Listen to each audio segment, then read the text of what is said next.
is one of the most powerful forces known to man, and this storm would be unlike any that came before. Its reach was massive and its destruction unprecedented. As the winds of Hurricane Katrina battered the Gulf Coast, no one was quite sure what would be left when her fury subsided. In the days that followed, the nation watched in horror and amazement as desperation led to the worst and, most importantly, the best in people. When the lives of so many seemed so hopeless, it was the men and women of the United States Coast Guard that shined as a beacon of hope for all.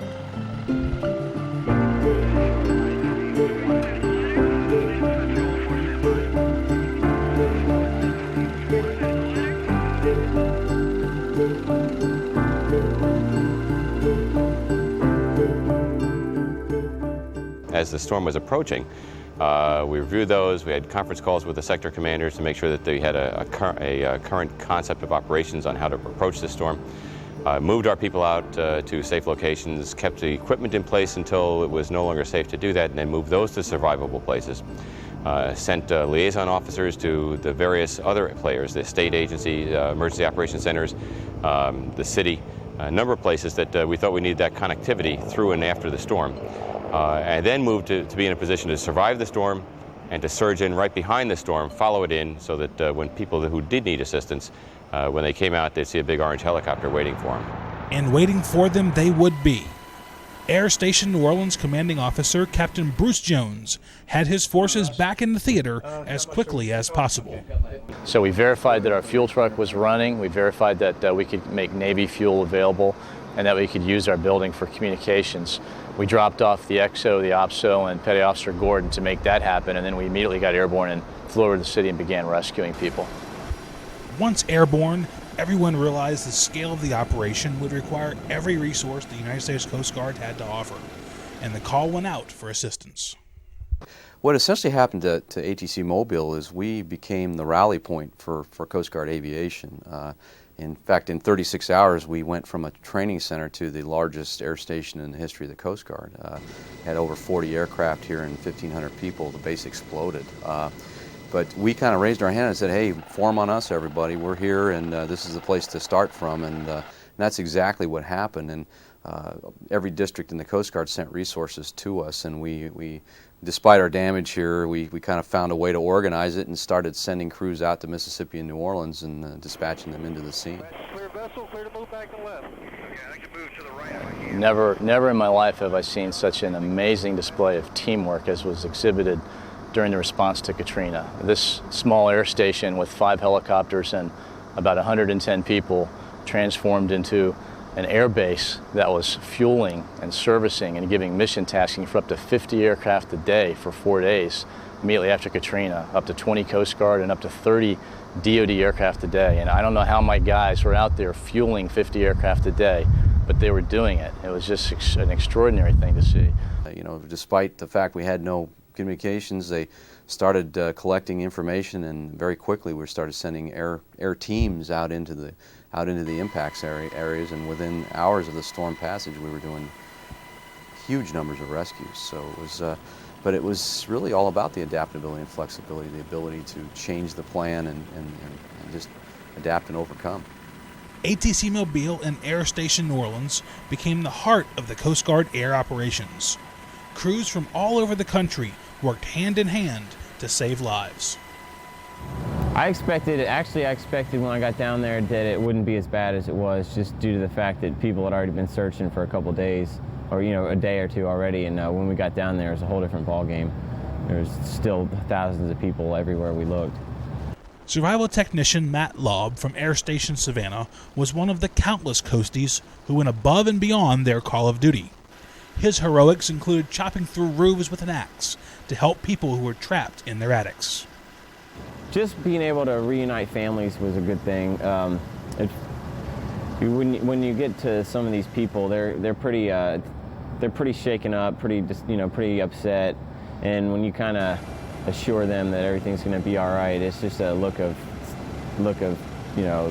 they're so happy when they finally realize that they're going to be all right, and the look is kind of indescribable. really good feeling when you actually get somebody out of that kind of situation and bring them somewhere safe. The air operations of the Coast Guard during Hurricane Katrina were featured on most of the major TV networks. But there were countless other coasties on the ground that were seen by few, but their actions helped so many. I mean, our first picture of the seriousness of the situation was right when we landed. There was a corpse laying right there on the ferry landing. And you're like, okay, well, this is real now. Mk1 Charles Hunt of the Coast Guard cutter Spencer operated in downtown New Orleans following the storm. Hunt was the primary command representative in St. Bernard Parish, working with state and local law enforcement officials to coordinate relief efforts. We came up on a group of people that were essentially just huddled up underneath an overhang. It was approximately 70 people. Once we coordinated through our boat, the Spencer, we asked for 41 UTB assistance. It's our little small standard boats that were working the river. And they just came up alongside at the ferry landing, and once we had all these people frisked and checked, for safety-wise for those boat crews, started evacuating them at 15 to 20 people, putting them on these boats and just transporting them across the river where there was at least food and water and MREs, stuff like that, and initial triage, medical assistance. To help the people of the Gulf Coast, the Coast Guard needed to return to stations that had been evacuated before the storm. But for the stations in the path of the storm, that was easier said than done. Well, when we came across the levee with the vehicle, the American flag was flying, and I saw some people walking around base, so I figured someone from the station or the sector came back and starting to stand it up. But when we got closer, I got to the front gate, had an older gentleman climbing through a hole with paper towels and toilet paper, and I asked him what he was doing. He said he was getting supplies. I told him, this is federal property, you're not allowed to be on here or do that. And that's when he told me there's 20 to 25 other people doing the same thing. Mk3 Brian Bresnahan, with only the help of one other coastie, retook control of Station New Orleans and then began the important task of saving lives. The total of 42 people after we rounded them up. I had a certified nurse, I had a New Orleans police officer, a certified chef, so I had the nurse and myself. We did triage and helped out anybody that was injured or had medical problems. We rounded up all the food and water that everybody brought here. We collected it. I gave it to the cook, put him in charge of the galley, and he actually made lunch for this approximately almost 90 people. I had Station Grand Isle boat crew that came here with a trailer 23-footer, and we immediately started on search and rescue. We were launching from the 17th Street Canal Bridge, right from the top of it, getting into the Lakeview area. The search and rescue efforts in New Orleans were difficult enough with the massive scale and numbers of people needing help. But it was a deteriorating security situation that made things even worse. The situation was just desperate. I mean, people in the city had no food, they had no water, and they were afraid. They were afraid of each other, they were afraid of the heat, 110 degrees, stuck in houses. And what happened is that people started, I believe, to lose control. And that put some stress on the FEMA workers and the urban search and rescue teams, the firefighters from around the nation who were here to help. The Coast Guard was also there to help. We have weapons and we can put people on boats, and we just happened to marry them together where we'd put a couple of coasties and a couple of firefighters on a boat, and it was mutually supportive. The scale of this disaster forced the Coast Guard and its members, such as Lieutenant Commander Sean Regan, to move back toward the core values of the Coast Guard. My unit's an anti-terrorism unit, and here we weren't doing any terrorism. We were protecting Coast Guard lives, we were protecting civilians in the city, and we were evacuating people, which is a basic Coast Guard job, but not really not a job that we do every day. Though much of the media attention focused on New Orleans, the Mississippi Gulf Coast faced different problems, but no less daunting. Station Gulfport was practically wiped off the map, but Chief Warrant Officer Steve Lyons and his crew were not to be deterred from their duty. Once we got away from the Air National Guard base, which was our evacuation point, obviously there was floodwaters, downed power lines and downed trees. The rubble on the waterfront was so extensive we had to park the vehicles and walk. To launch boats, we had to chainsaw our way through down trees and rubble. One of the proudest moments I had didn't have to do with my own unit. It was when I was flying over Mississippi, and I flew up on an area that used to be Station Gulfport. And I'm thinking, moving in there, it was one of the quietest flights I'd ever been on because the devastation was incredible. But we fly up to the place where Station Gulfport was, and there, without the station, nothing but rubble and scoured pier, were Coast Guard cutters operating, Coasties in blue uniforms looking up at us, waving, and up, hoisted on the only light pole left on that pier was the flag of the United States of America and the Coast Guard ensign. And I was, you know, it brought me to tears. I was trying to fly the aircraft and blubbering at the same time because it was, and the sector commander was with me, and we were both just, this is what Coast Guard's been all about. On the Mississippi coast, not only were the Coast Guard boats in operation, but the support staffs that keep the units supplied, fed, and clothed were working through many obstacles, including the lack of communications. We had no phone lines, we had no computer lines, we had no communications basically whatsoever for at least, we were down pretty hard at least the first week. The only thing that did work was our text messaging on our phones amongst the active duty staff that's here at the unit. And that went pretty well. That's how we were able to account for each other during and after the storm, and that's how we were able to tell each other to get to the unit as soon as they possibly could. Lieutenant Teresa Hubbard was like many Coast Guard members from the Gulf Coast, whose drive for honor and service was put before their own needs. I remember the first time I went home after working over here for days and not realizing the impact of what I was seeing and what I was working in, because it was total destruction all around me. It was almost like being in a war zone with no weapons. And I went home because it was the mandatory 24-hour stand down. And of course, as a Coastie, you go home for that 24 hours, but all you're doing is thinking about what everybody else is doing back over there because you're just sure that they can't do the job without you. And you get just enough sleep that you can say, yes, I did my stand down, and then you're up at 4:30 in the morning packing and getting ready to go again. As in everyday operations, the support staff of the Coast Guard are the unsung heroes in the heart of the Coast Guard operations, particularly during disasters. Without the efforts of Coasties like IT-1 Scott Campbell, the life-saving function of the Coast Guard would be hampered. We were there to help. That's our function. That's what we did. If anything, we weren't on the front lines of some battlefield somewhere. We weren't necessarily out reaching the hand out to rescue people off of roofs or out of buildings. But our actions helped facilitate a lot of that. I mean, without our street mapping capability that we gave them through the internet, there might have been some lives lost because of maybe not a slow reaction time, but slower, arrival time without street maps. From providing internet connectivity to cleaning up oil spills, the scope of work provided by the Coast Guard is immense. Because of Hurricane Katrina, nearly 8.1 million gallons of oil have spilled in the Mississippi and Louisiana coastal waters. Commander Roger LaFerriere was dispatched to respond to this crisis. Bass Enterprise, Chevron Pipeline Empire. The Coast Guard has demonstrated both not just the oil spill, but in the search and rescue effort is that, look, we're doers. We're not only doers, we're improvers, And if you're in our way, we're going to find a way around it, and we're going to get the job done. And this is the same circumstance down here for the oil spill. The other thing the Coast Guard's good at is teamwork. We have a unified command here with our state, industry, local environmental partners, and there's no other federal agency in my mind that can create greater partnerships and teamwork than the Coast Guard.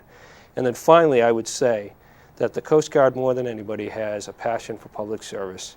And our public service here is to take care of this oil spill. So we feel that with those three things, that we're well ahead of the game here, and we're winning the game against the oil spill. Not only did the active duty members of the Coast Guard give their all during the response to Hurricane Katrina, the men and women of the Coast Guard Auxiliary gave tirelessly to the effort. Mr. Chris Ware was actively involved in making sure Coast Guard members and their families were safe before and after the storm. The main purpose for creating what we did on the computer network is so we can easily track people and their movements around the country. There were some people that evacuated to father-in-laws or mother-in-laws or, outlaws. Some people went to Florida, some people went to St. Louis, some people went to Texas. And our job was to track the people and their movements around the country.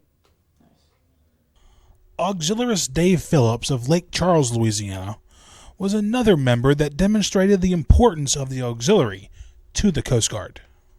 We have so many members that not only deployed to directly participate in the efforts down there, both the air efforts as well as surface and so forth, but we have hundreds of auxiliaries all over the country that are assisting with shelters, with the folks that, the evacuees, backfilling the active duty folks as they came down to help. We had auxiliaries standing watches at the stations all over the country. So, Hurricane Katrina was one of the greatest tests to all levels of government and emergency response.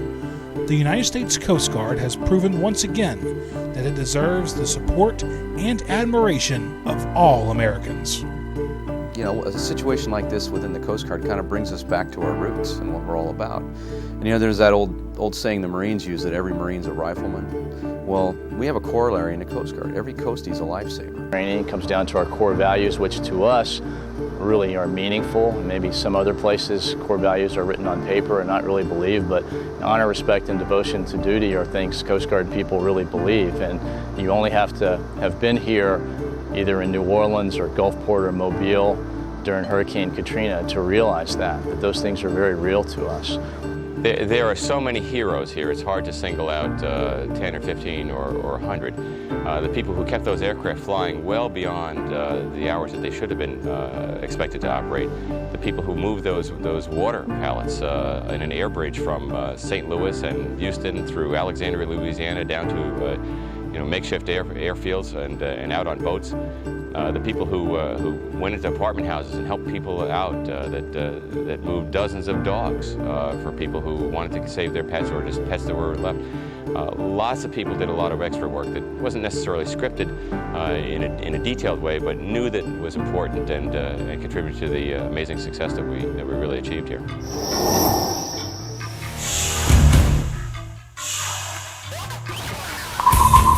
Please welcome tonight's awardees. Representing the men and women of the Coast Guard Auxiliary, Mr. Chris Ware and Mr. David Phillips. Support Community Representative, IT1 Scott Campbell from ESD Detroit. Marine Safety Representative, Commander Roger LaFerriere from the Atlantic Strike Team.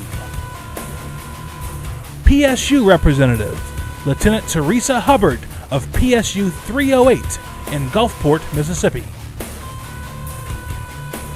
Sector Mobile Representative, Chief Warrant Officer Steve Lyons of Station Gulfport. Cutter Fleet Representative, MK1 Charles Hunt of Coast Guard Cutter Spencer. Marine Safety and Security Team Representative, Lieutenant Commander Sean Regan of MSST 91112 in New Orleans. Small Boat Community Representative, MK3 Brian Breshnahan of Station New Orleans. Aviation Representatives, AST3 Matt Laub of Air Station Savannah. Captain David Callahan of ATC Mobile. Captain Bruce Jones of Air Station New Orleans. And the commander of the 8th Coast Guard District, Rear Admiral Bob Duncan.